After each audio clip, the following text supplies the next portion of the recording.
Dominant Protector. Credit to the author. 6,951-60. Ang mga pangalan po na nandito ay galing sa mga name generator. Kung meron man pagkakatulad sa mga pangalan ng tao o lugar at pangyayari, ito ay tunay na hindi sinasadya. Pagkasabi niya nito, maraming tao sa paligid ang tumingin sa kanya ng may pag-unawa. Alam ng lahat ang tungkol sa komprontasyon ni na Yongming at Ifan ilang araw na ang nakalipas, at tila ito ay karugtong ng araw na iyon. Hindi na kailangang sabihin pa, lahat ng boto ng tiwala ay napunta kay Terence. Kung tungkol naman kay Yongming, habang tinitingnan nila siya, lalo siyang nagmumukhang isang matandang sinungaling na may dalawang mukha. Ang punong guro ng paaralang Clearstream ay isang matandang manloloko. Paano siya matatawag na Clearstream? Nakakainis talaga. Kasing katawa-tawa ito ng isang Chastity Memorial Arch. Naramdaman ni Yongming ang masasamang tingin sa paligid niya, at ang kanyang matandang mukha ay biglang namula at umitim. Sa pagkakataong ito, galit na galit siya at hindi nagkukunwaring galit. Kalokohan. Terence, ang lakas ng loob mong sabihing hindi mo ako inatake at hindi ka nakialam sa away. Ha? Bakit naman ako hindi maglalakas loob? Ikaw naman, ang punong guro ng Clearwater School, paano mo nasabing hindi mo ginamit ang dalawang malalakas na sigaw para impluwensyahan ang mga kilos ni Lillian? Manampa ka na kung hindi ka aatake, hindi lang mamamatay ang apo mo, kundi mamamatay ka rin ng walang inapo. Sabi ni Terence nang may mukhang paghamak. Maaaring hindi kita kayang tapatan sa isang laban, pero sino ka sa akala mo? May katuturan yan. 2 beses nang sumigaw ang dekano ng Clearwater School, at sa parehong pagkakataon ay hinaranggan niya ang galaw ni Ruel Tianqing. Mukhang may problema. Tama, napansin ko rin. Noong una, pantay ang laban nila, kung saan si Ruel ang nangunguna, pero sa tuwing magsasalita si Dean Lo, agad na binabaligtad ng magkapatid na Bai ang sitwasyon. Tulad ng inaasahan, may kaunting daya. Magnanakaw talaga yan, umiiyak na magnanakaw. Nagbulungan ang mga manunood sa kanilang paligid, at lalong dumilim ang dating mukha ni Yongming. Wayayaya, nakakainis ito, nakakainis talaga. Gusto sanang pigilan ni Yongming ang sarili, pero natatakot siyang sabihin ng iba na siya ang may kasalanan. Galit na galit talaga siya. Yongming, malinaw ang paningin ng publiko. Maaari mong itanggi ang iyong nagawa, ngunit hindi mo mapipigilan ang mga tao na pag-usapan ito. Ang katotohanan ay napakalinaw kaya't walang saysay na itanggi pa ito. Hindi ko alam kung narinig mo na ang tungkol sa kwentong ito, pero ang ginagawa mo ngayon ay walang pinagkaiba doon. Payo ko sa iyo na umalis ka na bago mo masira ang reputasyon ng paaralan. Walang pakialam na sabi ni Terence. Kalokohan. Terence, ikaw na batang walang hiya, ang lakas ng loob mong saran ako ng ganito. Lalabanan kita hanggang kamatayan ngayon.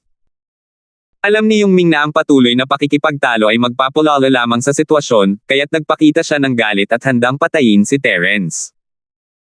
Dahil wala si Tobian, hanggat kaya niyang alamin ang sanhi ng problemang ito, hindi siya tatalikuran ni Tobian dahil lang sa isang patay. Nagkagulo ang mga tao. Sa entablado, tuluyan nang napigilan ni Ruel at Lillian ang magkapatid na Bai, at malapit nang matapos ang labanan.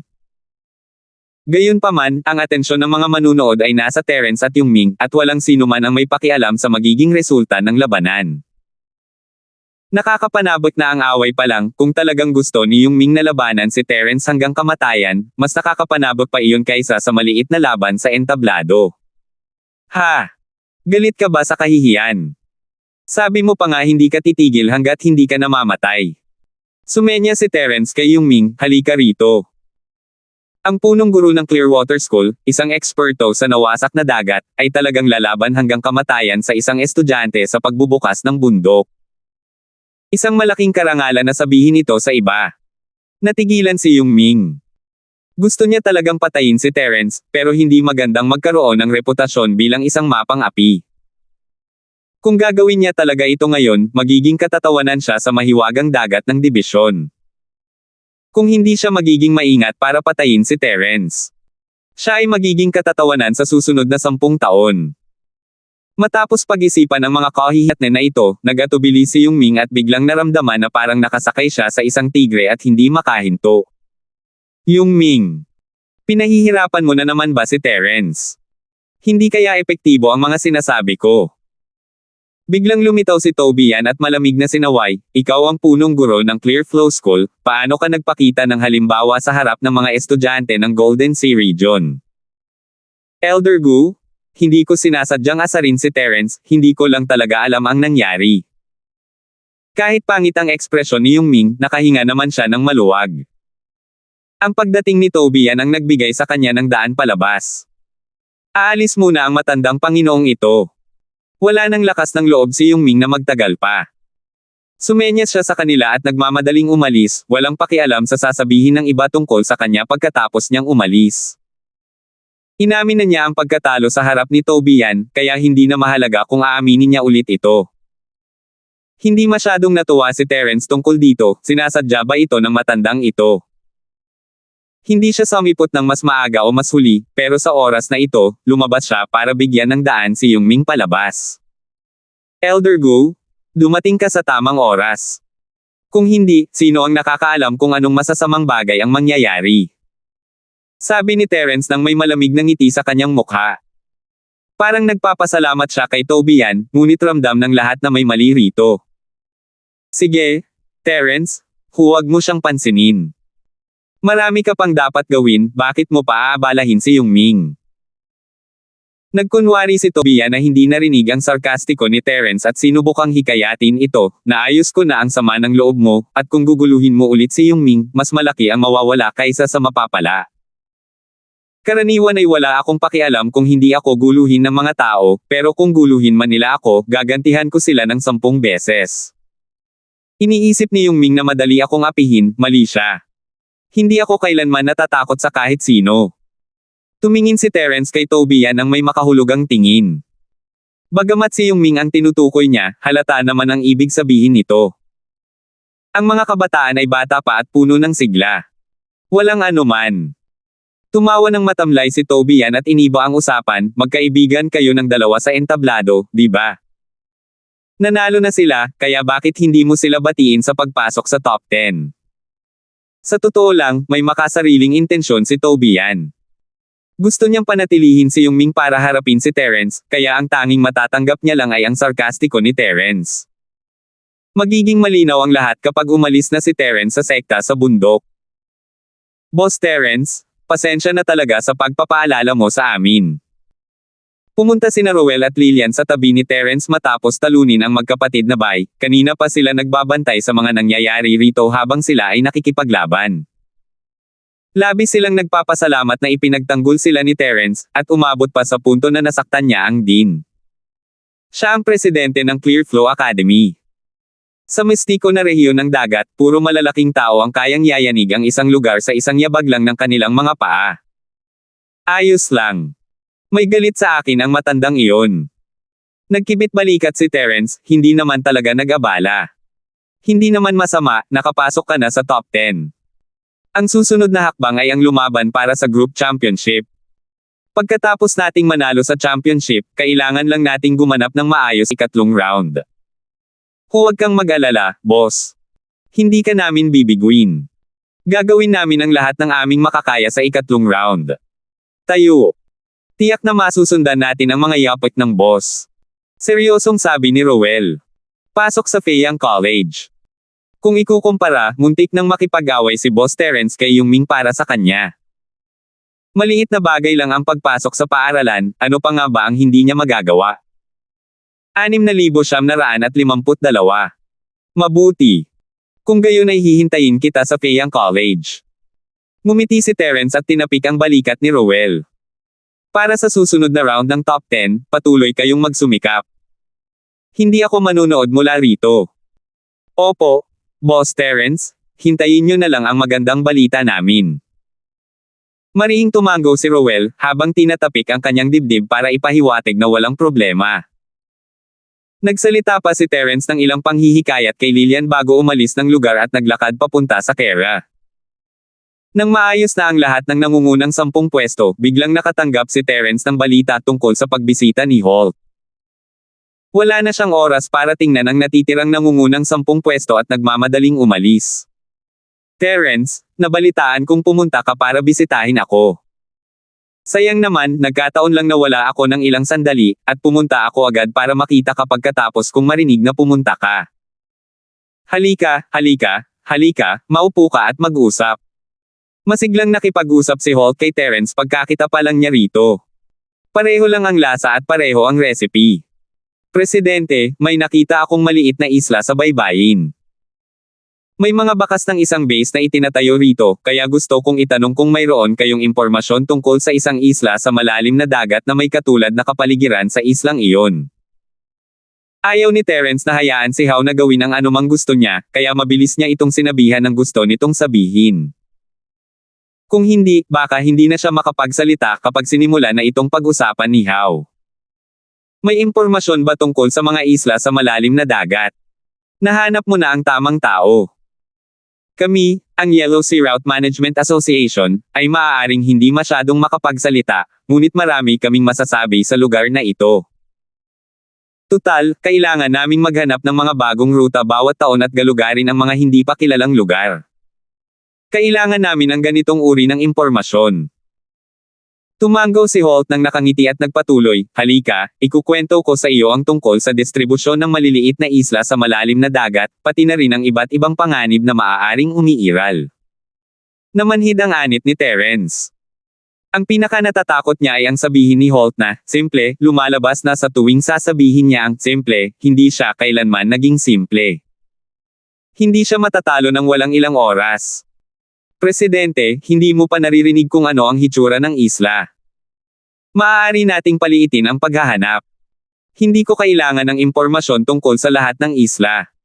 Mabilis na pinutol ni Terence ang mahabang kwento ni Holt. Hahanapin natin siya.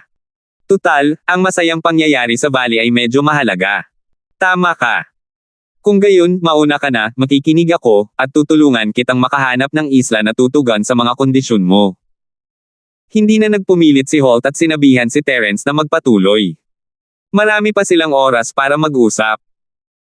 Pinunasan ni Terence ang kanyang malamig na pawis, buti na lang at napigilan niya si Holt sa pagsasalita, kung hindi ay hindi siya makakapagsalita kahit isang beses ngayong gabi. Pagkatapos noon, nagbigay siya ng simpleng paglalarawan ng kapaligiran ng isla, pati na rin ang mga katangian ng nakapalibot na dagat. Sa ilang salita, nagkaroon si Terence ng magaspang na balangkas ng isla. Tumango si Holt nang may pag-iisip at sinabi pagkatapos ng ilang sandali ng pag-iisip, naiintindihan ko na ngayon. Sa tingin mo ay ang isang maliit na isla ang unang target ng kabilang panig, ngunit ang lugar sa laot ay hindi perpekto, kaya lumipat sila sa malalim na dagat. Hindi masama, magandang ideya iyan. Hindi na nagsalita pa si Terence, handang-handa nang maligo sa laway ni Holt. Suriin muna natin. Bakit nila pinili ang isang maliit na isla bilang kanilang himpilan? May posibilidad ba na pumili sila ng ibang kapaligiran? Tutal, may 10,000 isla sa malalim na dagat. Marahil ay marami pa silang ibang pagpipilian. Nang mapunta si Howe sa estado ng pagiging isang chatterbox, hindi na niya napigil ang magsalita. Kinailangan aminin ni Terence na may katuturan ang mga sinabi ng matanda, mas mabuti pa sana kung wala siyang kalokohan. Pagkatapos ng 6 na oras, sa wakas ay tumigil sandali si Holt. Kinuha niya ang tasa at ininom ang tsaang lumamig na. Ang dami ko nang sinuri. May opinyon ka ba? Pwede mo rin namang sabihin yan. Huwag mo lang akong pakinggan. Pag-usapan natin yan ng magkasama. Kumunat ang noo ni Terence, gusto sana niyang magsalita, pero kailangan niya itong bigyan ng pagkakataon. Sige, sa wakas ay nagkaroon na siya ng pagkakataon. Sa tingin ko tama ka, pero mayroon ka bang anumang impormasyon na makukuha? Gusto kong tingnan at maghanap ng isla na nakakatugon sa mga kinakailangan. Bumantong hininga si Terence, hanggat mayroon siyang impormasyon, mas magiging kapaki-pakinabang ito kaysa sa lahat ng kalokohang ito. Siyempre naman, pero lahat ng iyon ay confidential na impormasyon. Tanging ang mga nakatataas sa Aviation Administration ang pinapayagang makakita nito. Kahit na maganda ang ating relasyon, wala tayong maaaring gawing exception. Ibinaba ni Holt ang kanyang tasa at nakangiting sinabi, nadismaya ka ba? Hahaha, hindi mahalaga. Kahit hindi ko maipakita sa iyo ang impormasyon, masasabi ko sa iyo. Nasa isip ko lang ang lahat ng impormasyon, huwag kang mag-alala. Mabuti naman yan. Kumaibot ang bibig ni Terence, isa itong ngiti, hindi ba? Gaano katagal niya babasahin ang impormasyon? 2 oras ang pinakamatagal niyang magagawa. Pero para kay Holt, sapat na ba ang 1 araw at 1 gabi? Ang hirap sabihin. Pagkatapos uminom ng 1 tasa ng herbal tea, si Holt, nakakatapos lang ng warm-up exercise, ay sinimulan ang kanyang walang talo na mountain chatting mode. Nagdilim ang langit, sumikat ang araw, at muling dumilim ang langit. Puno ng kawalan ng magawa ang mukha ni Terence. Siya ay nasa kawalan ng pag-asa at malapit ng maglaho. Matagal na panahon na iyon, ngunit wala pa siyang gaanong naririnig na kapaki-pakinabang na impormasyon. Sa halip, natutunan niya ang tungkol sa maraming espesyal na isla sa malalim na dagat na walang nakakaalam. Pero hindi iyon ang kailangan niya. Guru, wala ka bang masasabing kapaki-pakinabang? Muntik ko nang makalimutan na may aasikasuhin pala ako. Dito na lang tayo magtapos. Biglang tinampal ni Holt ang noo niya, na para bang may naisip siyang importanteng bagay. Nagulat si Terence, aalis na siya pagkatapos ng lahat ng oras na ito. Hindi, Presidente, wala pa akong nahahanap na isla na nakakatugon sa mga kinakailangan. Hindi ka maaaring umalis ng ganito lang. Kahit man lang bigyan mo ako ng kumpirmasyon. Pawis na pawis ang noo ni Terence, buong araw at gabi siyang nakikinig sa'yo, kahit papaano ay may sasabihin siyang kapaki-pakinabang, di ba? Napakamot ni Holt sa baba niya at mukhang nalilito. Hindi ba't nabanggit ko na ang isang isla na nakakatugon sa mga kinakailangan? Oy, tumatanda na ako at hindi na ganoon kagaling ang memorya ko. Parang nasabi ko na to dati. Hindi alam ni Terence ang sasabihin, ano ba to? Masama ba ang memorya mo? Sabi ko na nga ba uulit-ulitin mo yan sa loob ng 1 araw at 1 gabi. Kung hindi maganda ang memorya mo, sino pa ang makakagawa? Mula ngayon, hindi na niya makakausap si Holt. Teka, may naisip akong lugar na babagay sa islang inilarawan mo, pero hindi tayo pwedeng pumunta roon ngayon. Hindi nag-aksaya ng oras si Holt sa pagkakataong ito. Nag-isip siya sandali at natagpuan ang kanyang target. Kung pag-uusapan natin ang paggamit nito bilang base, angkop na angkop ang lugar na iyon.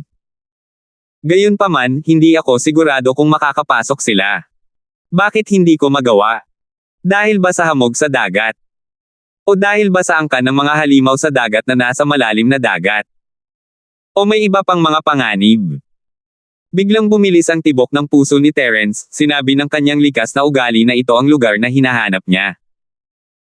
President, kapag sinabi mong hindi ka makakapunta, ang ibig mo bang sabihin ay hindi ka makakapunta, o hindi lahat ay makakapunta? 6,953. Hindi ko alam ang iba, pero hindi makakapasok ang mga barko ng Sailing Route Management Association. Umiling si Holt at nagpatuloy, maaari sana tayong pumunta sa isla, ngunit isang kakaibang kaguluhan ang lumitaw sa dagat. Hindi mahalaga kung ito ay mga barko o lumilipad na mga espiritong halimaw, mawawala sila sa kanilang landas at aalis ng paikot-ikot. Sa mga malubhang kaso, mawawala sila at hindi na maririnig muli. Triangle ng Bermuda. Ang unang naisip ni Terence ay ang tinatawag na dagat ng kamatayan ng karaniwang mundo. May mga nagsabing isa itong base ng mga dayuhan, ngunit ayon sa impormasyon ng kapatid na Dauphin, malapit lang ang base ng Central. Kaya naman, muling naisip ni Terence ang sentro ng marinig niyang may katulad na dagat dito. Kakaibang kaguluhan. Ito ba ay natural na nabuo o gawa ng tao? Kumunat ang noo ni Terence. Kung gawa ito ng tao, halos siguradong may kinalaman ito sa sentro. Hindi ko alam. Akala namin natural na penomeno lang iyon. Tutal, lahat naman ng kakaibang bagay ay nangyayari sa malalim na dagat. Pero ngayong nasabi mo na, posible na gawa ito ng tao. Biglang nagliwanag ang mga mata ni Holt. Pagkatapos ng maikling paghinto, seryoso niyang sinabi, kung gawa ito ng tao, ang isla sa loob ang tiyak na target na hinahanap mo. Halika, gumawa tayo ng isang simpleng pagsusuri. President, huwag muna tayong mag-analisa. Wala ka pa bang gagawin? Ibigay mo sa akin ang lokasyon ng isla, pupuntahan ko ito at titingnan. Nanginig ang anit ni Terence nang mabilis niyang pinutol si Holt. Pagkatapos ng isang simpleng pagsusuri, tinansya niya na hindi na niya kailangang pumunta pa. Tapos na ang entrance exam ng mga oras na iyon. Hindi ka makakapasok kahit bigyan kita ng upuan. Kakaiba ang kaguluhan doon. Kahit na sumakay ka sa sinaunang barkong pandigma, may panganib na masira ang barko at may mamamatay na tao. Umiling si Holt, mukhang nag-aalala. Siyempre, pwede kang pumunta at tumingin, pero huwag kang lalapit sa kaguluhan. Kapag nahulog ka na rito, nasa swerte mo kung makakalabas ka o hindi. Pwede tayong mag-usap ng simple kung paano natin may iligtas ang ating sarili kung mahulog tayo rito. Hindi na kailangan, panunumpa ko na hindi ako maglalayag sa gitna ng kaguluhan.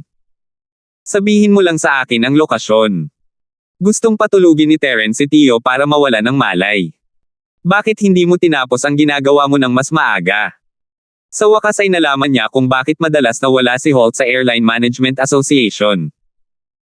Malamang ay nakikipag-usap ito sa mga tao ng 1 o 2 araw tuwing lalabas ito para ayusin ang ilang bagay bago bumalik. Binata, napakaintindi mo. Sige, maghanda ka ng panulat at papel. Iguguhit ko ang ruta at ang lugar ng dagat para sa iyo. Bulong ni Holt sa sarili. Sa wakas, tumigil na siya sa pagsasalita ng kalokohan at dumiretso na sa punto. Hindi nag-aksaya ng oras si Terence, dali-dali siyang kumuha ng panulat at papel at tinulungan ang matandang lalaki sa pagguhit dahil sa takot na baka may maisip itong gusto niyang pag-usapan. Maya-maya, natapos ni Holt ang pagguhit ng mapa, at hindi nag-atubiling sunugin ni Terence ang tulay pagkatapos itong tawirin. Mukha siyang magalang sa unang tingin, ngunit sa kaibuturan niya, pinalalabas niya si Holt sa alliance. Sa wakas ay nakahinga ng maluwag si Terence matapos paalisin si Holt. Hindi niya inaasahan na magiging ganito pala kapagod ang pakikipag-usap. Sa pag-iisip noon, naawa talaga siya kina Jinmo at Natalie. Ilang araw na rin silang magkasama ni Holt noon. Paano sila nakaligtas? Hindi na makapaghintay si Terence na umalis ngayong may nalalabi na siya, pero kailangan muna niyang magpaalam kay Yvonne bago umalis. Kapatid na Fuller, naghahanda na akong pumunta sa dagat para maghanap. Kailangan kitang abalahin para matulungan akong bantayan ang mga napili. Diretso sa punto sina Terence at Yvonne. Ano ang huling grupo ni Rowell at Lillian? Napakahusay ng dalawa mong kaibigan. Sa huli, sila ang nanalo ng unang pwesto sa grupo. Dahil sa basic full score at reward points mula sa mga close sa unang round, malayo na ang lamang nila sa overall score ng 2 round. Hanggat na pananatili nila ang katamtamang score sa huling round, siguradong mapabilang sila sa mga nangunguna. Pinuri siya ni Yvonne Fuller, saka nagpatuloy, nandito rin ang munting kasintahan mo, si Kara. Hindi rin naman masama ang resulta niya. Ika-6 siya sa top 10 sa grupo. Mas magaling pa ang partner niya, si Trisha. Kaya niya itong alagaan palagi. Kuya Fuller, nagbibiro ka siguro. Hindi ko si Kara ang munting kasintahan ko. Paliwanag ni Terence. Hindi mahalaga kung naniniwala sa kanya si Yvonne o hindi. Dahil ganoon nga, wala akong dapat ipag-alala. Aalis na ako. Gaano katagal kayo mawawala ng ganito katagal? Hindi nyo ba ipapaalam kina Pangulong Holmes at Elder Gu? Paalala ni Yvonne sa kanya dahil sa mabuting kalooban. Tutal, sila ay 2 dakilang Diyos mula sa mahiwagang rehiyon ng dagat, at mas makabubuting huwag silang masaktan kung magkakasundo sila. Hindi naman ako nagmamadali, kaya bakit hindi ako sumama sa iyo? Kalimutan mo na. Hindi ba't nasa liblib na lugar si Kuya Holmes? Hindi mo na kailangang istorbohin pa siya. Siguro hindi pa siya nakakalabas ng liblib na lugar pagbalik ko. Tungkol naman kay Toby yan. Hindi kami magkaibigan. May mga kasunduan lang kami para sa benepisyo, kaya hindi mo na kailangang pansinin siya. Ikinumpas ni Terence ang kanyang kamay. Handa niyang isugal ang kanyang buhay para sa kanyang mga kaibigan at kapatid, ngunit ayaw niyang makitungo sa isang taong tulad ni Toby yan, na hindi man lang kaibigan. Umiling si Yvonne habang nakangiti ng mapait. Kilalang kilala niya ang personalidad ni Terence, kaya hindi na siya masyadong nagsalita, kahit ano ang sabihin mo, ipapadala kita sa labas. Hindi na kailangan, aalis na lang ako ng mag-isa. Kuya Fuller, pwede ka nang magpatuloy sa trabaho mo. Baka makabalik ako sa loob ng ilang araw. Ngumiti si Terence at ikinuyom ang kanyang mga kamay bilang pamamaalam. Hindi niya hiniling kay Yifan na paalisan siya, at hindi rin siya pinilit ni Yifan.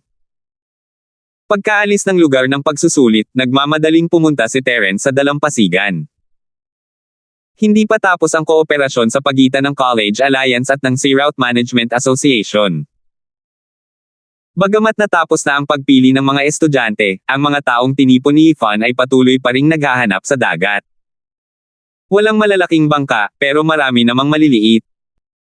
Bumili si Terence ng isang maliit na express boat at naglakbay ng mag-isa patungo sa malalim na dagat. Sa katunayan, hindi kailangan ni Terence ng bangka. Mas mabilis sana ang paglipad papunta roon, pero mas maginhawa kung gagamit ng maliit na bangka para magtago.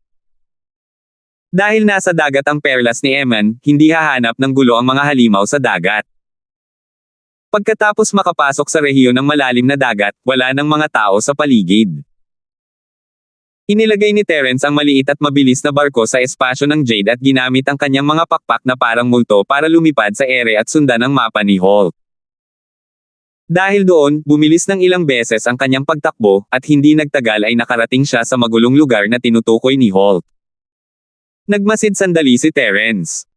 Tulad nga ng sinabi ni Holt, may kaguhan sa dagat at sa himpapawid. Malamang na malilin lang ang sino mang gustong gumamit ng aerial spirit beast. Sa kabilang banda, hindi kailangang mag-alala si Terence tungkol doon.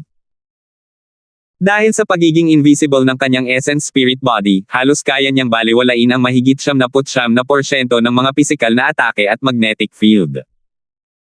Mapa-turbulence man sa dagat o sa himpapawid, wala ni isa sa mga ito ang banta sa kanya. 6,954. Huminto sandali si Terence sa labas ng kaguluhan bago lumipad papasok ng walang pag-aalinlangan. Sa wakas ay natagpuan ko na ang lugar. Tingnan natin ng mas malapitan at tingnan kung may kaugnayan ito sa sentro. Pagpasok sa lugar, napagtanto ni Terence na may mga kakaibang lugar nga pala na maaaring magpaligaw sa mga tao. Bumantong hininga si Terence. Mabuti na lang at naimpluwensyahan siya ng bagay na iyon kamakailan, at nakapagsaliksik na siya tungkol sa kalawakan. Hindi naman ito naging problema. Pagkatapos lumipad ng ilang sandali, dumilat si Terence, wala na ang kaguluhan, nag-iwan ng maaliwalas na kalangitan at isang magandang isla na may malinaw na tubig at buhangin. Nahanap niya. Sa isang tingin lang, masasabi ni Terence na ito ang islang tinutukoy ni Holt. Ito ay dahil ang lupain at kapaligiran dito ay halos kapareho ng maliit na isla mula sa dati. Ang pagkakaiba lamang ay kahit na hindi kalakihan ang maliit na islang ito ay hindi bababa sa 3 hanggang 5 beses na mas malaki kaysa sa isla na malapit sa dagat. Umaasa siyang mahahanap niya ang tunay na palatandaan dito. Saklaw ng espiritu ni Terence ang buong isla. Gaya ng inaasahan, mayroong isang nakatagong base sa gitna ng bundok. Gumaan ang loob ni Terence, ngunit nalulumbay din siya, walang tao sa base. Bukod pa rito, ang loob ng base ay malubhang nasira. Mukhang hindi na ito normal na ginagamit at mas nagmukhang isang abandonadong lugar. Maaari kayang isa na naman itong hangkag na kagalakan. Labis na nadismaya si Terence. Kumislap siya at lumitaw sa loob ng base, planong maglakad-lakad at tingnan kung may mga palatandaan siyang hindi niya napansin. Maraming bakas ng pagkasira rito na hindi naman masyadong luma, at napakanipis ng alikabok sa mga gamit. Batay dito, mahihinuha na ang lugar na ito ay inabandona ng hindi hihigit sa 2 buwan. Kung 2 buwan lang. Baka may kinalaman ito sa nangyari sa masayang lambak. Kumunat ang noo ni Terence habang kinurot ang baba, malalim ang iniisip. Nakarating na kaya rito ang mga tao mula sa mapagpalang lambak noon? Nakakalungkot na walang naiwan na mga kapaki-pakinabang na pahiwatig. Anumang lugar na maaaring magbunyag ng isang kapintasan ay tuluyang nawasak, marahil dahil dito, mukhang medyo sira-sira na ito. Ilang beses na naglakad-lakad si Terence sa base, sinisigurado niyang wala siyang mapapala. Wala siyang makitang kahit ano, kaya sumuko na siya at naghanda ng umalis. Naputol ang kanilang tanging palatandaan. Kung magpapatuloy sila sa paghahanap ng mga katulad na isla, maaaring wala silang makita. Dapat ba siyang bumalik at tanungin muli si Holt, o dapat ba niyang ipagpatuloy ang paghiling kay Yifan na magpadala ng mga tao para hanapin siya? Aalis na sana si Terence nang may maramdaman siyang kakaiba sa likuran niya na para bang may sumusunod sa kanya. Sa lakas ng kanyang kasalukuyang espiritual na pandama, mayroon nga bang isang taong kayang lumapit sa kanya nang hindi niya nalalaman? Sino ang nandyan? Mahinang sabi ni Terence habang mabilis na lumingon, handang umatake. Dexter. Hindi napigilan ni Terence ang magulat nang makita niya ang taong nasa harap niya. Hindi niya inaasahan na makikita niya rito si Dexter. Ang lalaking ito. Tama ang impormasyong natanggap niya kanina, pero pakiramdam ni Terence ay may mali. Sino siya para biglang sumulpat dito? Napakaliit talaga ng mundo. Terence, nagkita-kita tayo ulit. Napahadjejek si Dexter at lumapit para batiin siya sa pamilyar na paraan. Tadhana ang nagtagpo sa atin. Interesado ka bang asikasuhin ang maliit kong negosyo ngayon? Tadhana nga talaga tayo. Hindi ko inaasahan na makikita kita rito. Paano ka nakapasok? Pamilyar ka kaya sa lugar na ito? May iba pa bang mga daanan? Pinaikit ni Terence ang kanyang mga mata at tumingin sa lalaki. Ang kaguluhan sa labas ay hindi isang bagay na kayang daanan ng mga ordinaryong tao. Nakapasok lamang siya ng maayos dahil sa mga katangian ng kanyang sinaunang espiritu. Ano ba ang meron sa kanya, Dexter? Hahaha, paano ako nakapasok? Trade secret yan. Kung gusto mo talagang malaman, paano kung? Pagkatapos sabihin iyon, hinimas ni Dexter kanyang mga daliri at gumawa ng isang senadorias na naintindihan ng lahat. Isang maliit na negosyo. Paano ito naging maliit na negosyo? Malinaw na negosyo ito na walang puhunan. Medyo nawala ng malay si Terence, talagang naibenta ng lalaking ito ang lahat ng ari-arian niya. Kalimutan mo na yan, wala akong pakialam kung paano ka nakapasok. Sayang naman. Akala ko makakapag-close deal na ako sa'yo ng ganoon lang. Kakilala mo ako at regular na customer, kaya pwede kitang bigyan ng 20% discount. Ayaw mo talagang malaman. Para bang nagtitinda si Dexter na nagsisikap na ibenta ang kanyang mga paninda, at binago lamang ang usapan nang makita ang kawalan ng reaksyon ni Terence. Kumusta ang balita noong nakaraan? Tama naman, di ba? Tumaas ang kilay ni Terence, tatanungin sana niya ito tungkol doon, pero naintindihan na rin niya. Oo, tama iyan. Tinipon nga ng Hidden Death Sect ang karamihan sa kanilang mga elite sa Great Swamp. Gayunpaman, hindi ako ang target nila. Sabi ko, Manager Ding, hindi mo naman ako sinasadyang lokohin, di ba? Hindi pwede yan. Maliit na negosyo lang ito, at ang integridad ang pinakamahalaga. Kung lolokohin ko ang mga customer ko, wala na bang babalik na customer? Hindi ganyan ang pagnenegosyo. Agad na umiling si Dexter na parang kalansing. Siguro may hindi pagkakaunawaan. Hindi ko alam kung may hindi pagkakaunawaan, pero dahil mali ang impormasyon mo, muntik na akong mamatay sa Great Marsh at nawala ng daan-daang buhay. Paano sa tingin mo dapat bayaran ang utang na ito? Ungol ni Terence, gusto mo ba akong bigyan ng peking impormasyon? Nagawa akong mali, talagang nagawa akong mali. Noon ko pa man ay binibigyang diin na ang integridad ang pinakamahalagang bagay, at hindi ako kailanman gagawa ng anumang bagay na makakasira sa aking reputasyon. Puno ng hinanakit ang mukha ni Dexter Ding. Bigla niyang binago ang usapan. Isa talaga itong pagkakamali sa pagkakataong ito. Hindi nabanggit ng mga pinagkukunan ko ng impormasyon ang tunay na layunin ng Hidden Death Sect. Sa huli, nalaman kong nagtipon sila sa malawak at maulap na latian para sa lihim na kaharian sa loob. Alam mo ba ang tungkol sa sikretong eroplano? Sasabihin mo bang nalaman mo lang ang balita pagkatapos ng insidente? Tanong ni Terence nang may bahagyang ngiti. Gusto ko lang malaman, paano mo nakuha ang balita pagkatapos noon? Sa pagkakaalam ko, kakaunti ang nakaligtas sa sikretong eroplano. Sa katunayan, ang alam lang ni Terence ay 3 tao ang galing sa lihim na kaharian, sina Yuntian Holmes, Toby Yan, at siya mismo. Hindi mo ako kailangang subukan. Mga sikreto lang ito sa kalakalan. Hindi ko ibebenta ang mga yan kahit may pera ako. Umiling si Dexter at muling ngumiti. Mayroon ngang maliliit na problema sa Hidden Death Sect. Gayunpaman, hindi naman masama ang naging resulta. Mabuti na lang at sinira mo ang Hidden Death Sect, di ba? Sabi ni Sumo. Emph ni Terence. Ayaw na niyang pag-usapan pa ito.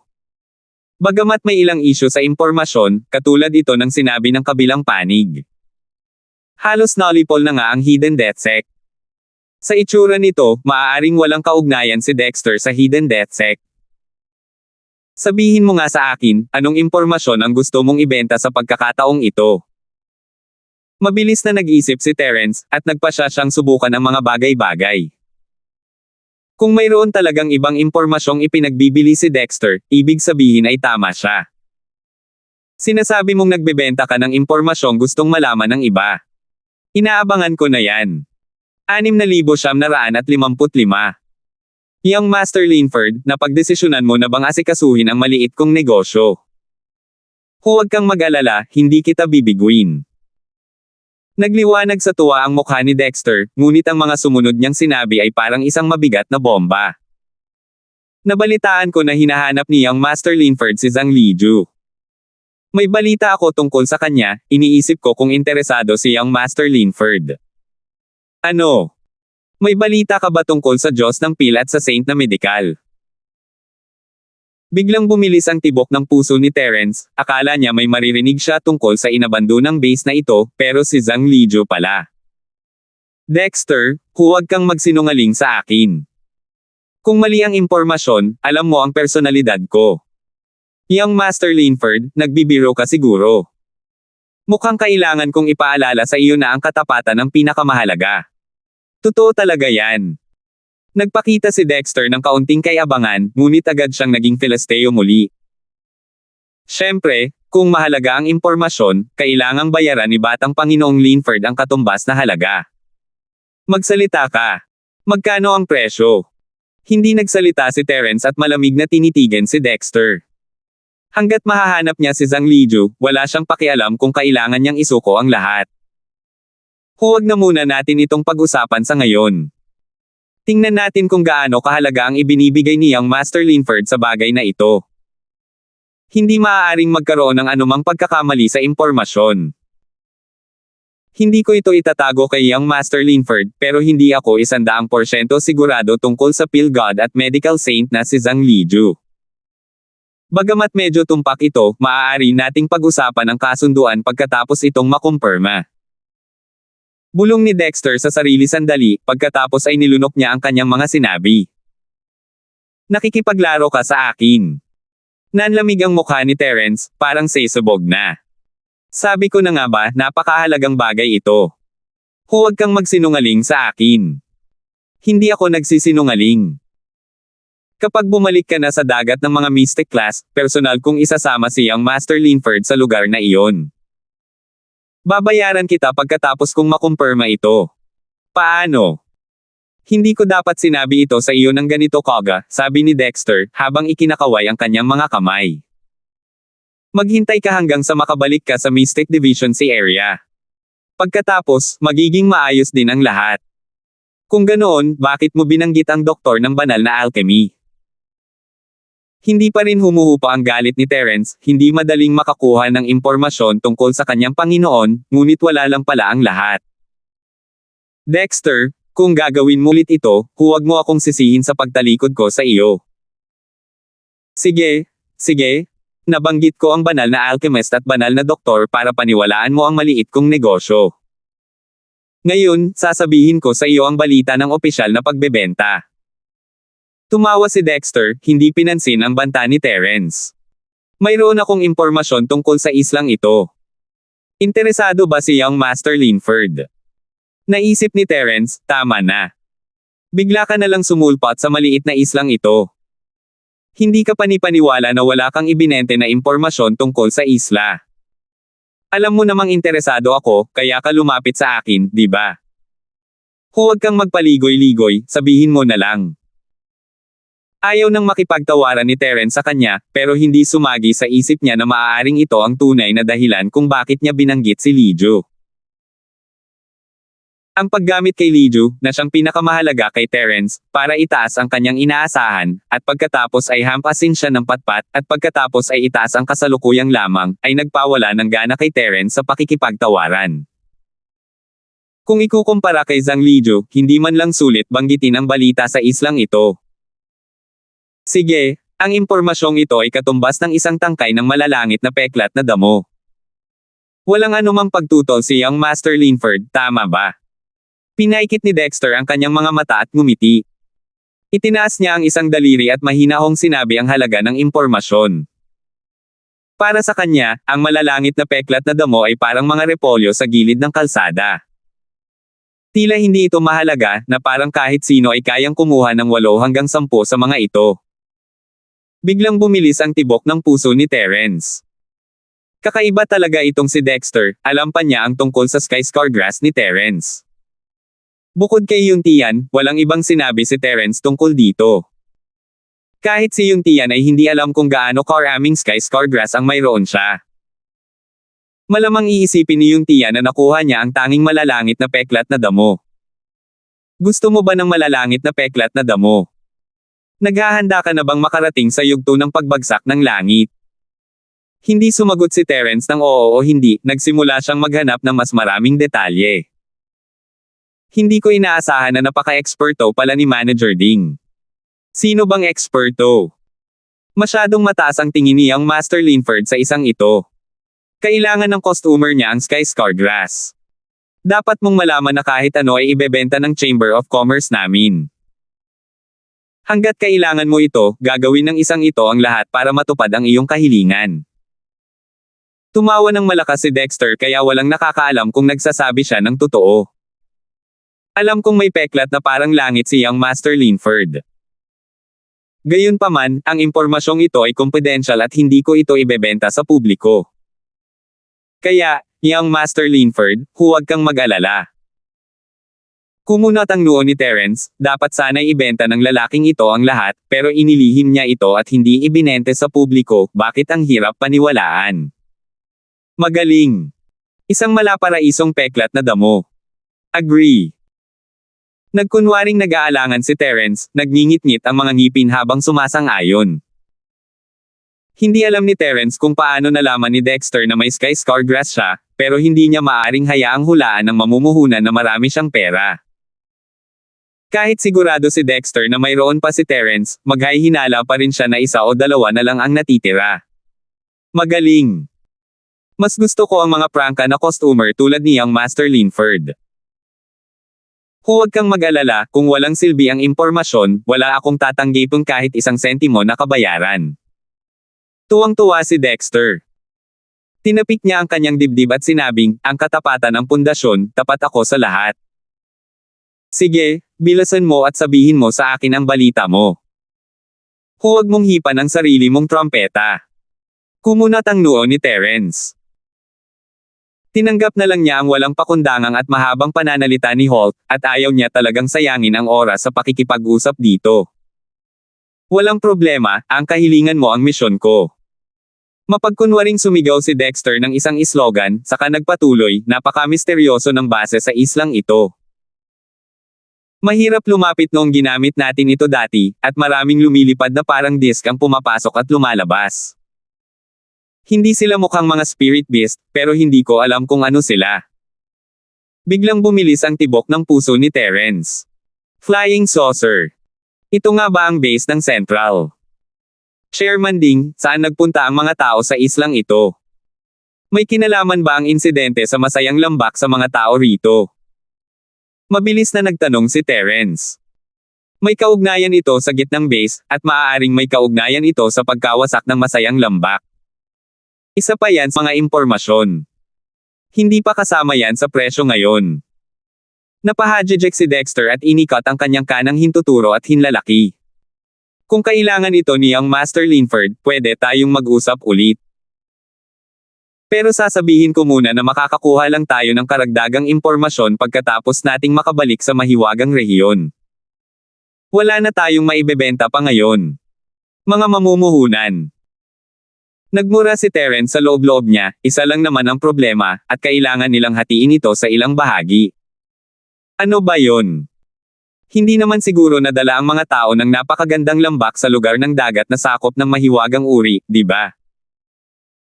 Sa kaisipang iyon, biglang napagtanto ni Terence ang gustong sabihin ni Dexter, ang masasayang tao sa valley ay dinala sa dagat ng Mystic Class. 6,956. Ano ang kahalagahan ng impormasyong ito? Kalmadong tanong ni Terence, iniisip kung paano makakakuha ng impormasyon mula sa kanya. Ibibigay mo ba sa akin ang impormasyon basta't bumalik ako sa Mystic Division? Pag-uusapan natin ang presyo ng impormasyon mamaya. Basta't babalik si Young Master Linford sa Mystic Class area, natural lang na hahanapin kita para tapusin ang kasunduan. Tumawa ng mahina si Dexter at hindi binigyan si Terence ng pagkakataong magtanong. Casual niyang ikinuyom ang kanyang mga kamay. Aalis na ako ngayon. Inaasahan ko ang susunod nating pagkikita. Pagdating ng panahong iyon, si Young Master Linford ay magiging regular na customer na ng aking alternate account. Bilang isang high-class na VIP, tiyak na bibigyan kita ng diskwento. Napakunot ang noo ni Terence nang hindi namamalayan. Diskwento. Bahala na ang mga kasinungalingan. Matagal ko nang nakikita ang kawalan mo ng prinsipyo, at ang galing mo pala mangasar ng mga regular na customer. Hindi na hinintay ang sagot ni Terence, kumislap at naglaho ang anyo ni Dexter. Walang tunog, walang bakas, na parang hindi kailanman nagpakita ang tao sa harap ni Terence, na parang ilusyon lamang ang lahat. Labis na nagulat si Terence. Ilang tao sa ilalim ng yugto ng pagsira ng langit ang makakagawa nito gamit ang kanyang espiritual na pandama. Ang nakakatakot at mahiwagang diwan. Pero dahil dito mas nagkaroon ng tiwala si Terence kay Dexter. Kahit papaano, sulit itong abangan dahil sa katumpakan ng dalawang ulat. Nakumpirma rin ni Terence na hindi taga-sekta ng Hidden Death si Dexter. Sige, may impormasyon ako para kay Young Master Linford. Nasa kalagitnaan pa rin ng pagdadalamati si Terence nang biglang lumitaw muli si Dexter, nang walang babala. Ligtas muna ang mga tao sa masayang lambak. Batang Panginoon Linford, matagal ka nang naghahanap sa dilaw na rehiyon, pero wala itong silbi. Dahil libreng impormasyon ito, hindi ko magagarantiya kung ito ay ganap na totoo. Nasa iyo kung maniniwala ka o hindi. Bago pa niya matapos ang sasabihin niya, nawala na naman si Dexter. Dumating at umalis si Dexter nang walang bakas. Kung isa siyang assassin ng Hidden Death Sect, ilang tao sa mundong ito ang makakatakas mula sa kanyang mga palihim na pag-atake.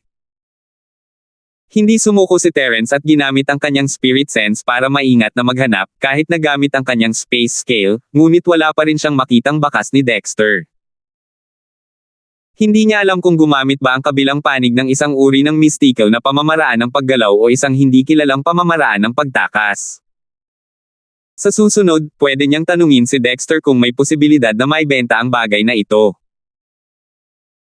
Tungkol naman sa huling impormasyon ni Dexter, hindi niya magagarantiya kung totoo ito, ngunit sinasabi sa kanya ng likas na ugali ni Terence na hindi ito maaaring peke.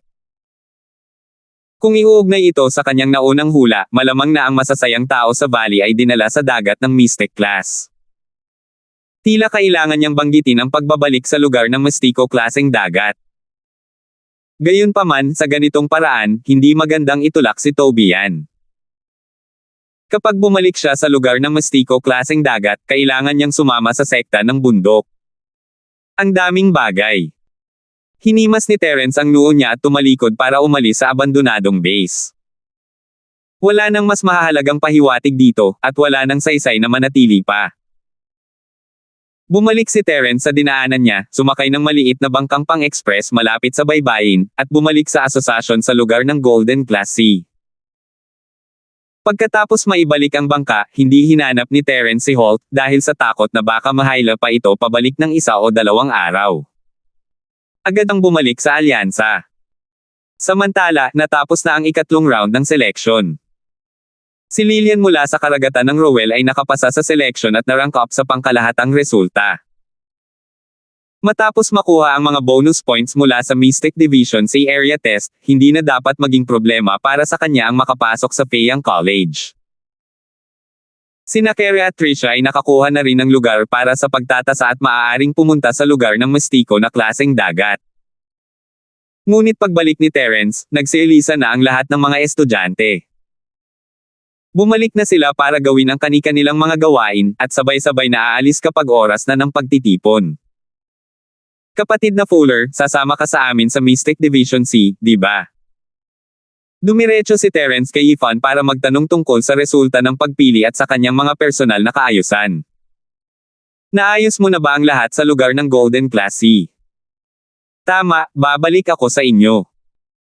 Salamat sa inyo kaya sa wakas ay makakabalik na ako sa Mystic Division C. Tumawa ng malakas si Ethan. Maganda ang kanyang pakiramdam. Kapag nakabalik na tayo sa Mystic Division, magpapadala sila ng isang tao sa Yellow Division para pamunuan ang Alliance. Doon na magagawa ang paglilipat ng kapangyarihan. Naayos na ang lahat dito. Kapatid na Fuller, sinabi ko na pong walang anuman. Magkapatid tayo, kaya huwag kang masyadong formal. Ikinumpas ni Terence ang kanyang kamay, biglang may naalala.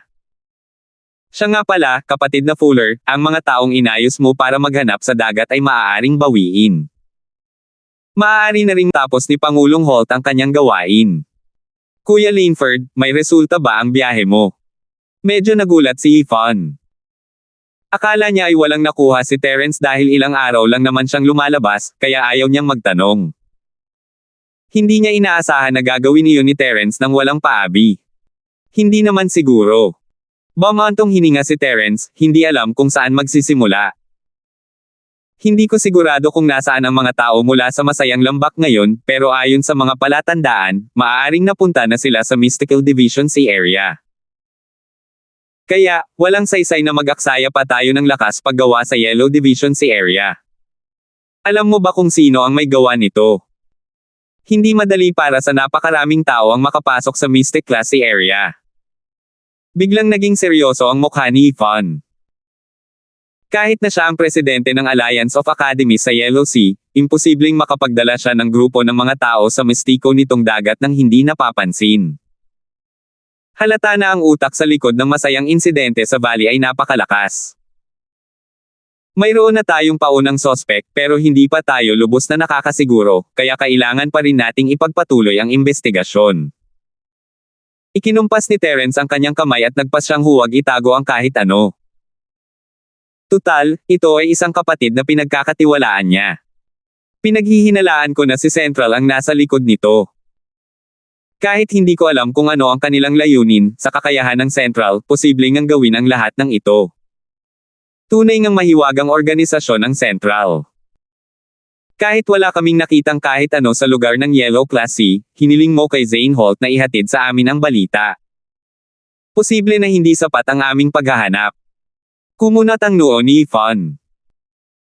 Pinagtuunan niya ng pansin ang impormasyon tungkol sa mga bio-warrior na ipinadala ni Terence, ngunit wala siyang nakuha.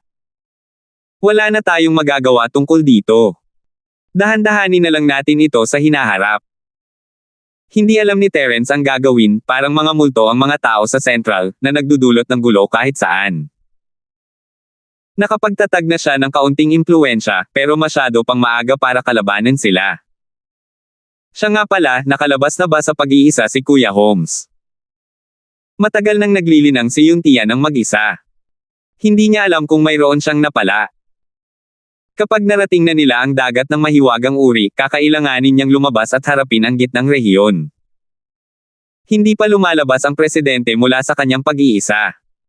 Dapat ay lalabas na siya sa susunod na 2 araw. Casual na sagot ni Ethan.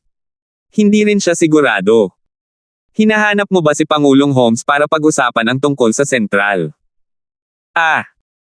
Panahon na para ipaalam kay Kuya Holmes ang tungkol sa gitnang rehiyon, pero hindi naman kailangang madaliin ito. Hindi pa huli ang lahat para pag-usapan ito pagbalik natin sa mahiwagang dagat ng paghahati. Ngumiti si Terence habang umiiling. 6,957. Habang nag-uusap sila, nakita ni Terence sa kanyang espiritu si Yuntia na naglalakad palapit. Ang demonyo talaga. Gayunpaman, ang nag-aalalang ekspresyon ni Yuntia ay nangangahulugan na hindi siya maganda ang mood. Ethan, nandito rin si Kuya Linford. Naisip ko lang na baka nandito ka. Bahagyang kumalma ang mukha ni Yuntia nang makita niya si Terence. Ngumiti siya at binati ang dalawa, may nangyari ba noong nagkukwalipika ako? Kuya Holmes, hindi ba naging maganda ang closed-door training mo? Hindi sumagot si Terence. Hindi na niya kailangang magtanong para malaman na masama ang loob ni Yuntian. Kung magiging maayos ang lahat, hindi sana siya ganito ang sitwasyon, walang progreso. Tama. Hindi madaling makuha ang malalangit na peklat na damo, pero nasayang lang. Bumantong hininga ng marahan si Yuntian nang lumitaw ang pambihirang lungkot sa kanyang mukha, bagamat nakakuha ako ng ilang kaalaman, hindi pa ako nakahanap ng pagkakataong makalusot. Kapatid na Holmes, huwag kang mag-alala. Ang pagtagumpayan ay nangangailangan ng akumulasyon, paano ito makakamit sa isang iglap? Kapag nakaipon ka ng sapat, natural na makakayanan mo ng malumpasan ito. Inalo ni Terence si Yuntian, iniisip na kailangan niyang bilasan ang pagkuha ng void pill. Kung hindi, magiging pabigat siya kay Yuntian pagbalik niya sa Mystic Division C area. Kapag umagos ang tubig, mabubuo ang isang kanal. Mas madaling sabihin kaysa gawin. Lil Bro Linford, umaasa sa iyo si Kuya sa pagkakataong ito. Kapag naayos mo na ang void pill, magkakaroon ako ng isa pang pagkakataon para lumaban. Umiling si Yuntian. Kung hindi ako makakausad gamit ang void pill, sino ang nakakaalam kung kailan ako makakabalik sa rehiyon ng dagat na may antas lupa? Hindi napigilan ni Terence ang matawa. Iniisip niya lang ang paggawa ng void pill, at nabanggit ito ni Yuntian. Mukhang nagkaroon na sila ng hindi sinasadyang pagkakaintindihan. Huwag kang mag-alala, Kuya Holmes. Maliit na bagay lang ang void pill. Kapag natapos na ang bagay na ito, maaari na nating buksan ang poggen at pinuhin ang pill pabalik sa mahiwagang rehiyon ng dagat. Seryoso ka ba, Lil Bro Linford? Pwede mo nang simulan ang poggen para sa pagpino ng mga tableta sa lalong madaling panahon. Tuwang-tuwa si Yuntian. Ang pangunahing layunin niya sa pagpunta rito ay para magtanong tungkol sa void pill. Agad na lumiwanag ang kanyang kalooban, babalik tayo sa Mystic Division C area. Kung gayon, kapatid na Linford, wala ka bang pakialam sa masayang lambak? Pangulo, may kaunting pag-unlad na nangyayari sa masayang lambak. Pumunta si Brother Linford sa dagat na dilaw at nakahanap ng ilang mga palatandaan. Sa palagay ko ang mga tao mula sa masayang lambak ay dinala na sa mahiwagang dagat. Mabilis na nagpaliwanag si Yvonne. Kaibigan niya si Yuntian dahil kay Terence, pero mas parang nakatataas at nasasakupan sila. Malinaw ang sinabi ni Yvonne, kaya, bago bumalik ang recruitment team sa Mystic Sea Region, makakapaglaan muna ng oras si Kuya Linford para makapag-focus sa pagpino ng void pill para sa presidente. Nakikita ko. Muntik nang masabi ni Yuntian, galing. Malaki sana ang nasaktan niya kay Terence kung hindi niya binago ang kanyang kilo sa huling sandali. Hindi pa naaayos ang usapin ng ibang tao, at ikaw naman ang nagbubunyi para sa sarili mong mga gawain. Maaari pa rin ba kayong maging magkapatid at magkaibigan? Kuya Linford, ang lugar ng Mystic Division C ay teritoryo ng iyong kuya. Hanggat nasa loob ito ng lugar ng Mystic Division C, tiyak na tutulungan kitang hanapin ang mga taong iyon mula sa mapalad na lambak. Tinapik ni Yuntian ang kanyang dibdib. Kahit hindi siya kumpiyansa, kailangan niyang umakto na parang siya nga. Salamat, kapatid na Holmes. Kailangan talaga ng bagay na ito ang iyong malaking tulong. Tumanggaw si Terence. Sa tulong ni Yuntian, mas mabuti na ito kaysa sa paghahanap sa kanya ng mag-isa. Magkapatid tayong lahat, hindi mo na ako kailangang pasalamatan. Bukod pa rito, responsibilidad ko ang bagay na ito bilang Pangulo ng Alliance of Academies. Hindi ito maituturing na tulong. Habang tumatagal ang sinasabi ni Yuntian, lalo itong tinatanggap ni Terence. Tama, handa na ang lahat ng sangkap para sa void pill. Nagkataon lang na pinadalhan ako ng isang set ng isa sa mga tauhan ko, kaya mayroon na akong 4 na set ng mga sangkap ngayon. Kuya Linford, kunin mo na. Habang nagsasalita siya, isang storage bag ang iniabot kay Terence. Bagamat mukhang kalmado si Yuntian, ramdam na ni Terence ang pagmamadali sa kanyang puso. Sige, huwag kang mag-alala, Kuya Holmes. Hindi kita bibiguin. Babalik ako ngayon at maghahanda para pinuhin ang tableta. Tiyak na mapapabuti ko ang void pill bago tayo makarating sa mahiwagang dagat. Seryosong saad ni Terence habang itinatago ang storage bag. Kuya Linford, hindi mo kailangang masyadong kabahan. Maghintay ka lang. Kahit na bumagsak ka, hindi mahalaga. May mga tao pa rin akong nangongolekta ng mga materyales.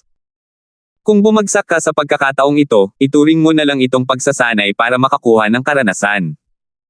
Ayos lang. Bagamat nag-aalala si Yung Tian tungkol sa void pill, nagsalita siya ng may buong kumpiyansa. Tutal, alam naman ng lahat kung gaano kahirap gumawa ng void pill.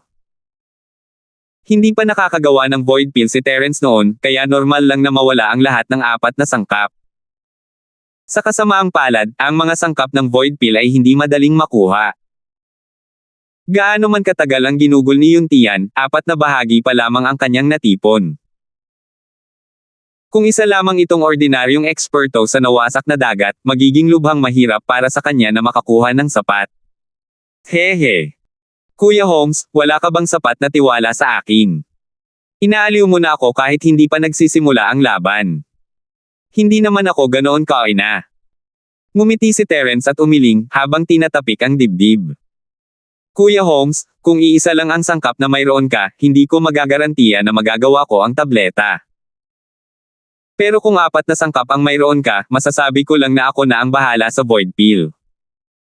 Kuya Holmes, maaari ka nang maghintay para ipagpatuloy ang iyong closed-door cultivation. Ha, nagkamali ako ng paliwanag. Anong kalokohan ang pinagsasabi mo? Malaki ang tiwala ko sa kakayahan ni Lil Bro Linford. Magsisimula na akong maghanda para sa isang bagong yugto ng closed-door cultivation. Tumawa ng malakas si Yung Tian. Nahawaan na siya ng kumpiyansa ni Terence, at hindi niya maiwasang makaramdam ng mas kumpiyansa. Marahil, kaya na niya talagang maabot ang yugto ng pagbagsak ng langit sa pagkakataong ito. Walang dapat sayangin na oras, babalik ako at maghahanda para sa pag-aayos ng mga gamot. Dalawang nakatatandang kapatid, maaari kayong mag-usap ng matagal, aalis muna ang nakababatang kapatid na ito. Tumayo si Terence at ikinuyom ang kanyang mga kamao. Tumayo rin sina Yung Tian at Tifan para magpaalam sa kanya. Nagpaalam lang sila nang makalabas na sila ng pinto. Nakita ni Terence si Elaine na tumatakbo ng picot sa labas ng base, habang may binubulong sa sarili. Gusto niyang magpanggap na hindi niya ito nakita at umiwas agad, ngunit naunahan siya ni Elaine ng isang hakbang. Junior Brother Linford, nakabalik ka na pala. Bakit hindi ka bumati noong nakita mo si Senior Sister? Nakita ni Elaine si Terence at laking gulat niya. Bigla itong lumitaw sa tabi niya, nabalitaan kung galing ka sa labas. Kanina ka pa naghihintay dito ni Senior Sister. May kailangan ka ba? Kumunat ang noo ni Terence, walang ekspresyon ang tono. Kung may sasabihin ka, sabihin mo lang. Wala akong oras para makipag-usap. Hindi maganda ang impresyon niya kay Elaine, pero simula nang dumating sila sa lugar ng Golden Sea, naging maganda na ang pakikitungo ni Elaine sa kanya, kaya mas nakakausap niya ito ng kaunti. Kung hindi, hindi niya ito papansinin. Walang puso talaga si Junior Brother Linford.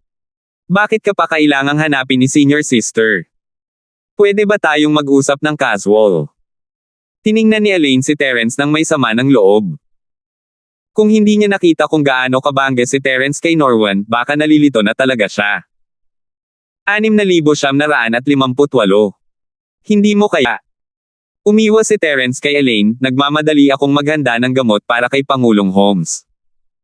Wala akong oras para makipag-usap sa iyo. Ayaw pang sabihin ni Terence ang ikalawang kalahati ng pangungusap, pero hinaila ni Elaine ang braso niya at bigla niya itong nasabi. Marahil ay gusto niyang gamitin ito bilang dahilan para mawala ang pang-aasar ni Elaine, o marahil ay gusto niyang gamitin ang pagkakakilanlan ni Yung Tian para supulan si Elaine. Halos pareho lang din naman. Junior Brother Linford, napakagaling mo. Kahit si Pangulong Holmes ay nangangailangan ng tulong mo sa pagpipino ng mga gamot. Biglang nagpakita ng ekspresyon ng pagsamba ang mukha ni Elaine, at ang kanyang mga mata ay nagniningning sa maliliit na bituin. Si Pangulong Holmes ay tiyak na isa sa mga nangungunang figure sa mistiko na dagat. Dahil partikular siyang pumunta sa iyo para sa alchemy, nangangahulugan ito na ang iyong mga kasanayan sa alchemy ay nasa tuktok din ng mistiko na dagat, tama ba? Ano ang gusto mo? Medyo naiinip na si Terence, sinampal na sana niya ito kung hindi lang dahil sa babae, at siyang Diane pa ang nang-aasar sa kanya ng ganoon. Sige, sige. May gagawin si Terence Jr., kaya hindi kita pipigilan. Sige, gawin mo na ang gusto mo, mag-usap tayo pagkatapos mo. Marahil dahil kay yung tiyan kaya tuluyang sumuko si Elaine kay Terence, ngunit ang mapait na ekspresyon sa kanyang mukha ay lalong lumala, na nagmumukha siyang isang babaeng inabandona. Hindi napigilan ni Terence ang panginginig, at nanigas ang buong katawan niya. Mali ba ang gamot na ininom ni Elaine? Dahil handa si Elaine na palayain siya, natural lang na walang dahilan si Terence para manatili.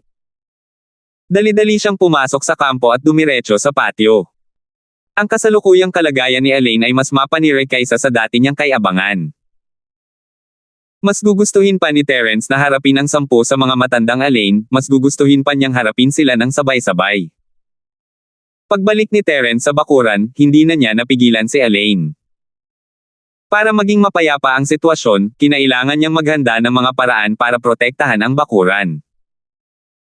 Simple lang ang gawain, at ilang minuto lang ang itinagal para maihanda ni Terence ang depensa. Pagkatapos ay kinuha niya ang automatikong kagamitan sa pagpino sa sala at sinimulang ilagay ang recipe. Ang void pill ang pinakamataas na antas ng pill na nagawa niya, at hindi sigurado si Terence kung magtatagumpay siya.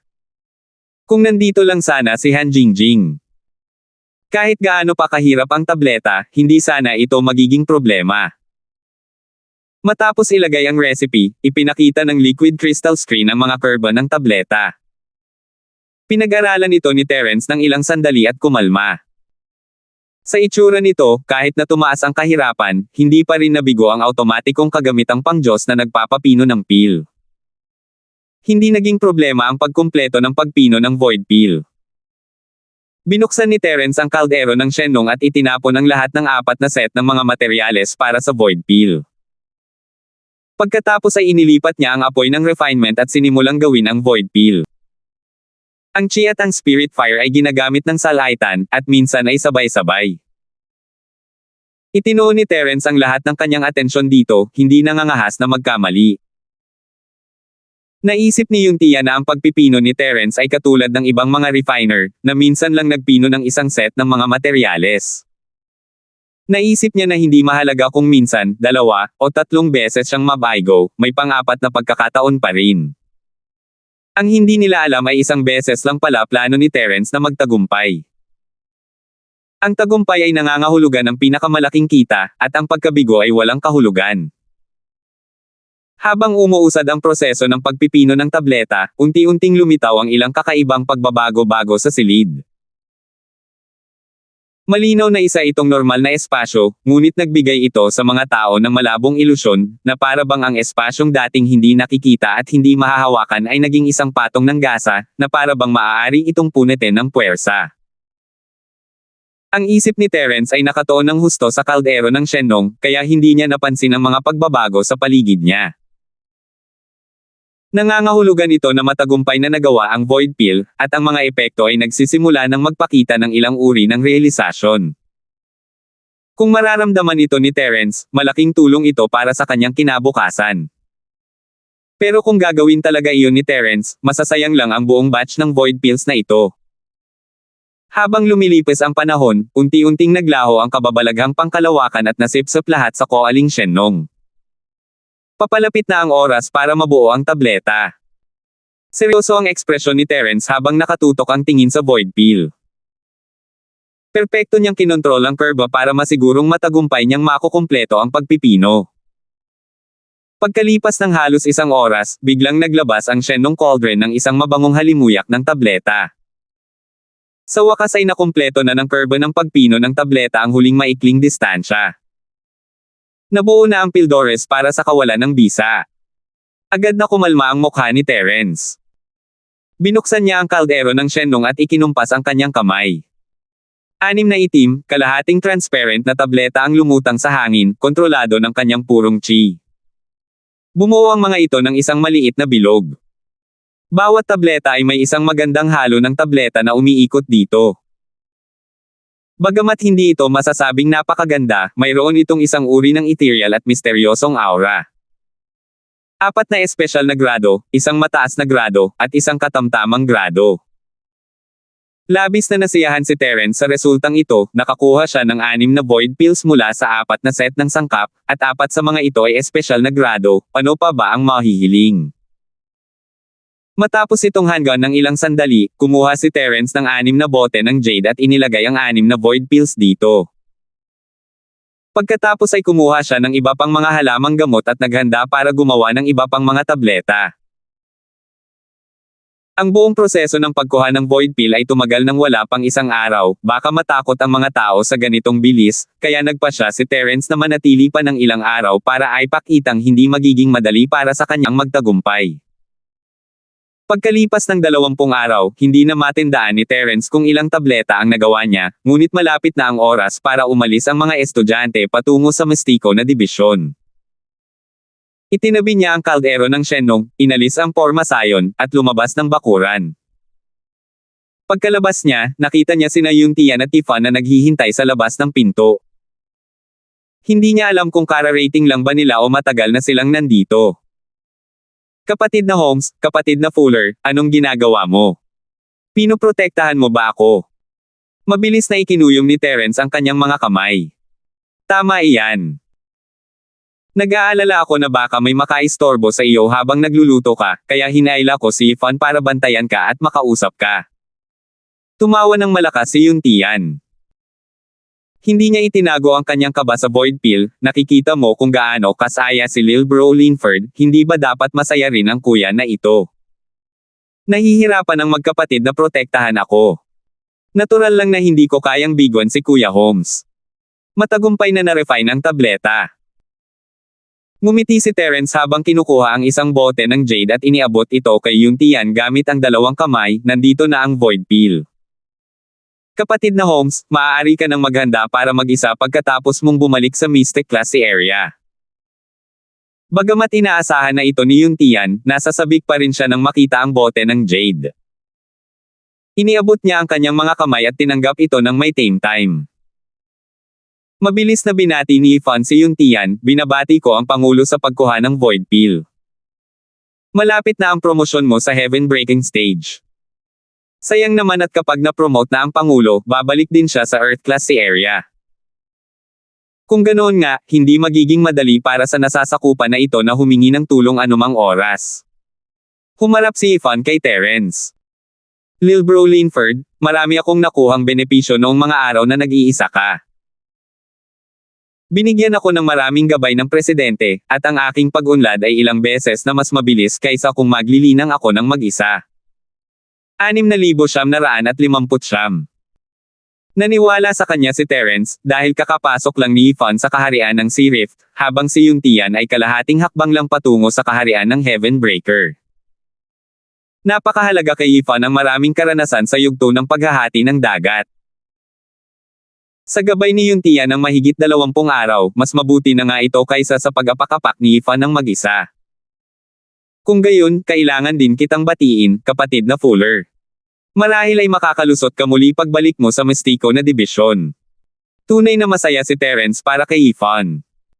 Pareho tayong mapapasailalim sa Mystic Division sa hinaharap. Kung mas malakas si kapatid na Fuller, mas marami akong makukuhang kaluwalhatian. Lil Bro Linford, nagbibiro ka lang.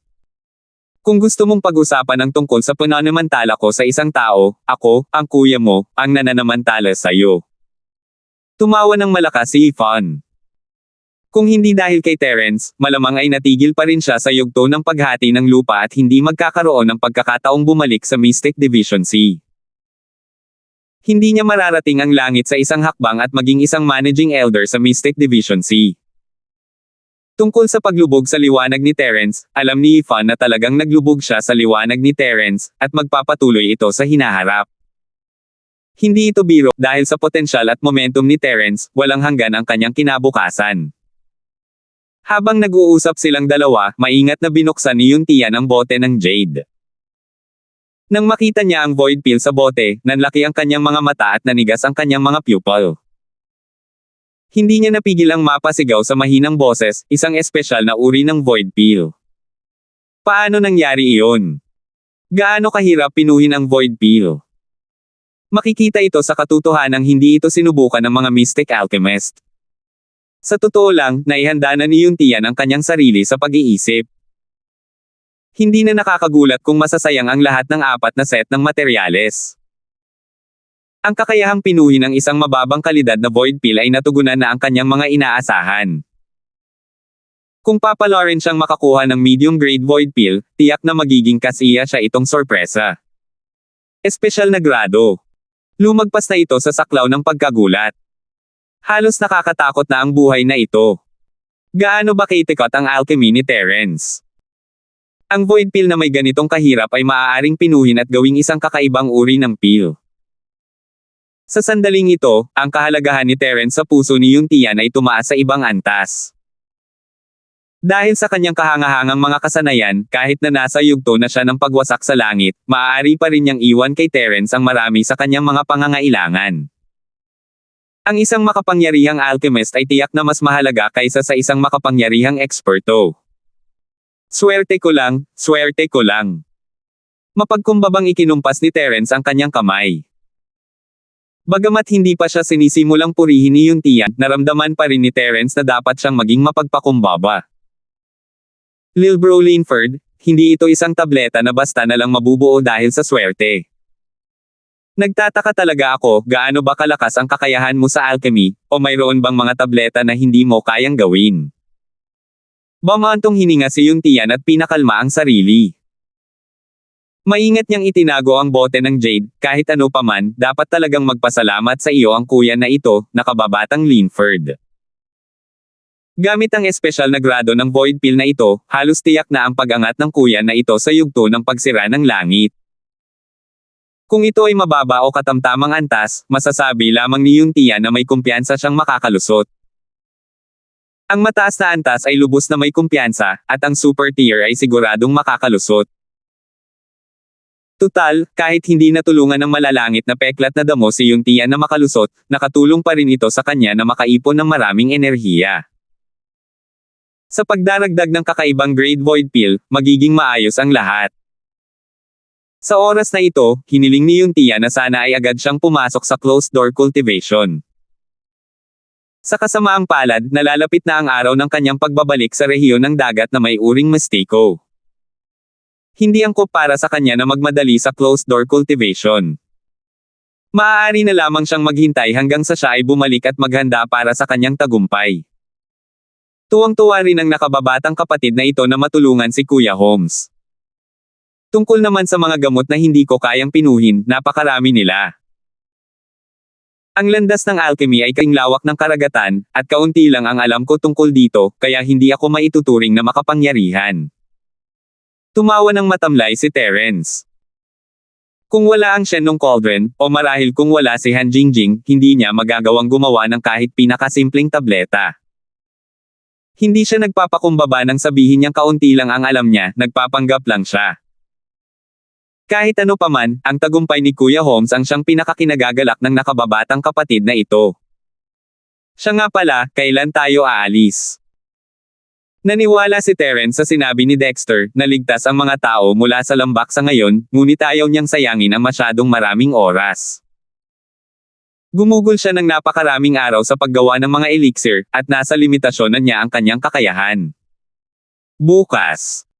Kung hindi ka lumabas, baka naantala pa natin ito ng ilang araw, pero hindi na kailangan iyon ngayon. Mayroon ka pa bang ibang kailangang gawin bago tayo umalis sa Yellow Sea? Tanong ni Yifan.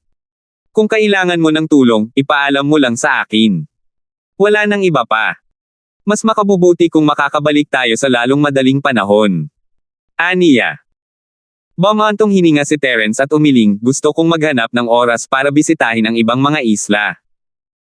Pero pag-iisipan ko mamaya. Plano ni Terence na bumalik sa Middle Island at North Island, ngunit ang masayang insidente sa Valley at ang sekta ng Hidden Death ang kumukuha ng halos lahat ng kanyang lakas. Bukod pa rito, may ilang maliliit na bagay tulad ng pagpili at pagpino ng mga tableta para kay Yuntian. Hindi talaga siya makaalis sa gitnang isla at hilagang isla. Kung ganoon nga, babalik tayo sa Mystic Division gaya ng plano bukas. Tumango si Yuntian. Gusto niyang bumalik at makalusot, kaya natural lang na kailangan niyang tulungan si Terence. Lil Bro Linford, aayusin ko na ang pag-alis ko bukas. Magpapaalam muna ako. Si Ifan pa rin ang namamahala sa mga gawain sa lugar ng Yellow Sea, at walang lugar para sa anumang pagkakamali. Babalik din ako. Kuya Linford, matagal mo nang nire-refine ang mga table tasks, at naubos mo na ang maraming truchi. Dapat kang magpahinga ng mabuti. Hindi pa huli ang lahat para pag-usapan ang iba pa mamaya. Kaya, nagkasundo silang tatlo na magkita muli kinabukasan. Pagkatapos ay magkahiwalay na umalis sina Yuntian at Ifan. Tatalikod na sana si Terence at papasok sa bahay nang makita niya si Elaine na paparating. Terence Jr. Brother, lumabas ka na. Nakita ko lang ang masayang itsura ni Pangulong Holmes. Matagumpay mo bang naayos ang gamot na kailangan niya? Ngumiti si Elaine, hindi pinansin ang malamig na ekspresyon ni Terence. Babalik tayo sa Mystic Division si area bukas. Junior Brother Linford, napapanahon ka talaga. May kinalaman ba yan sa'yo? Kung wala nang iba, umalis ka na. Hindi pa rin tinitignan ng mabuti ni Terence si Elaine. Medyo nakaramdam siya ng kakaiba na wala ang tagasunod nito na si Kian Orwan sa tabi niya nitong mga nakaraang araw. Junior Brother Linford, sabi mo abala ka noong nakaraan dahil kailangan mong ayusin ang mga table tasks. Ngayong tapos ka na, dapat ay may oras nang makausap ako, hindi ba? Mapait na tumingin si Elaine kay Terence, nakakainis ba ang senior sister?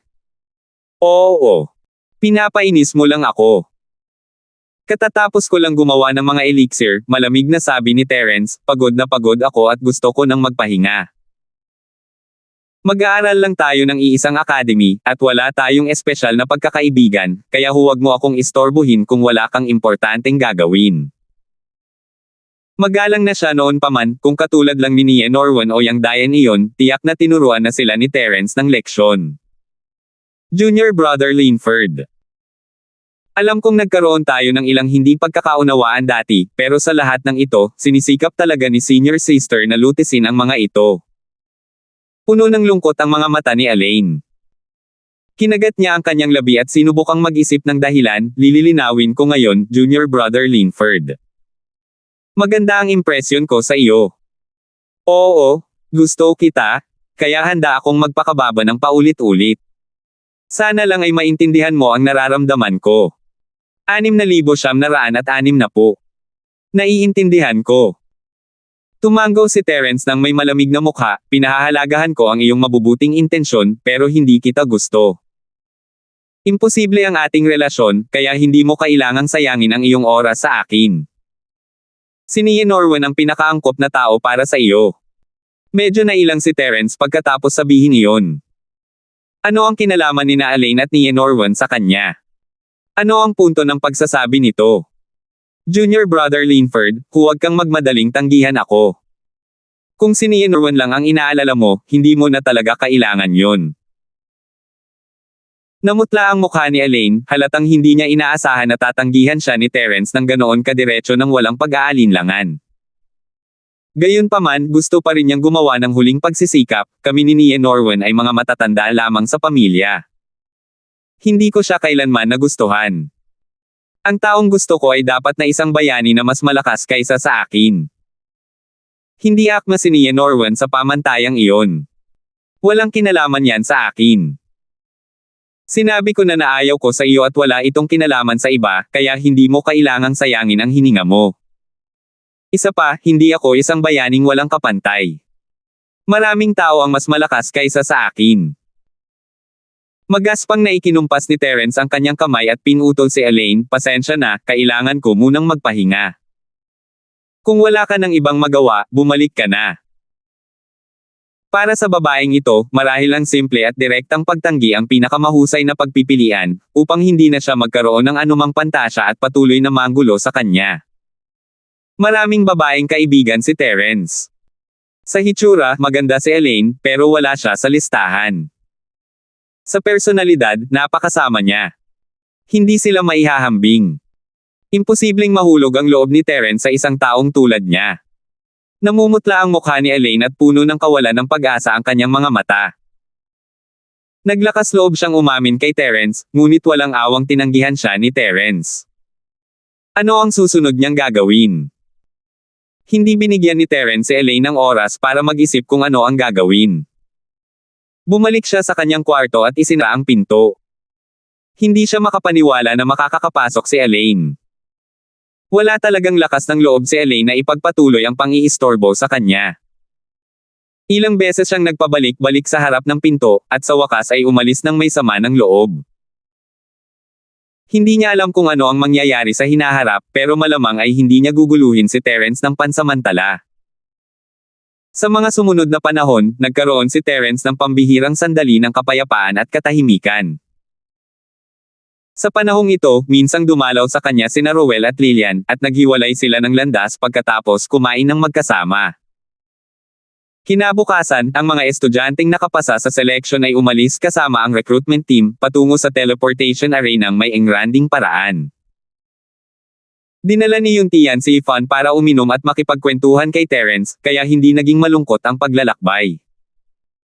Hindi agad umalis si Yuntian pagkabalik niya sa Mestico at Dibisyong Dagat. Gusto niyang bumalik at agad na makalusot, ngunit kailangan pa rin niyang tapusin ang huling pagsubok.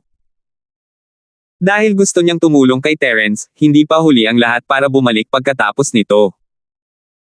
Sa pangangasiwa ni Yuntian, naging mabilis ang pag-usad ng pagtatasa ng Mystic Division si Academy. Ito ang huling kompetisyon para sa 2 taong pagpapahusay ng pangkat. Sina Rowell at Lillian ay may kalamangan sa puntos sa Golden Classy area. Hanggat nanalo sila ng isa pang round, makakamit nila ang admission point requirement sa Fayang College. Determinado si Terence, ang mga kalaban nina Lillian at Rowell susunod na round ay 2 lamang sa mga karaniwang batang may gininto ang uri, hindi sila gaanong banta sa kanila.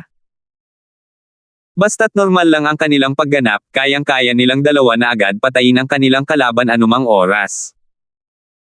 Sa kasamaang palad, ang laban na ito ay nakatadhana na maging kakaiba, dahil ang mga kalaban nina Rowell at Lillian ay 2 pamilyar na mukha. Adore, Ashong. Ang 2 ito ang pangalawang henerasyon ng mga cultivator sa orihinal na akademya ni Lillian.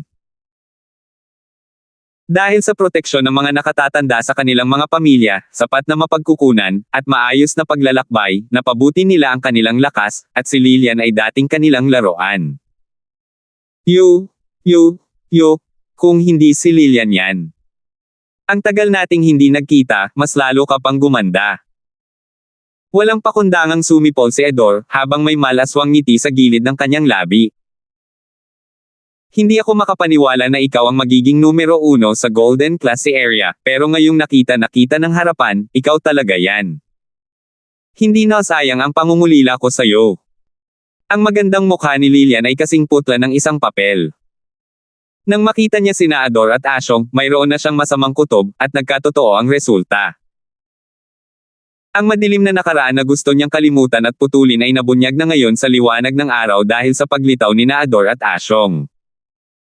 Kinakabahang hinailan ni Ashong ang manggas ni Adore, habang sinusulyapan ang posisyon ni Terence sa ibaba ng entablado.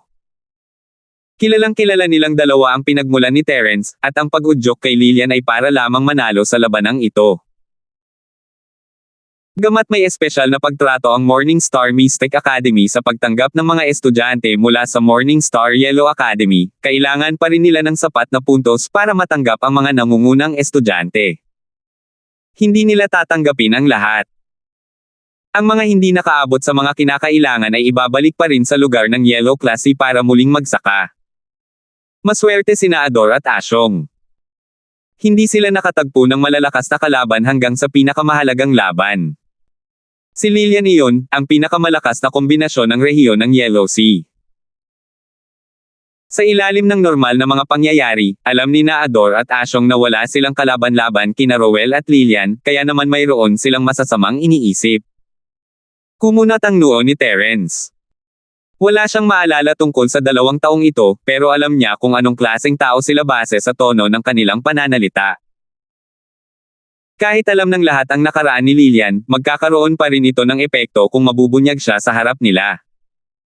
Medyo nag-aalala rin si Adore, ngunit wala nang pagbabalik.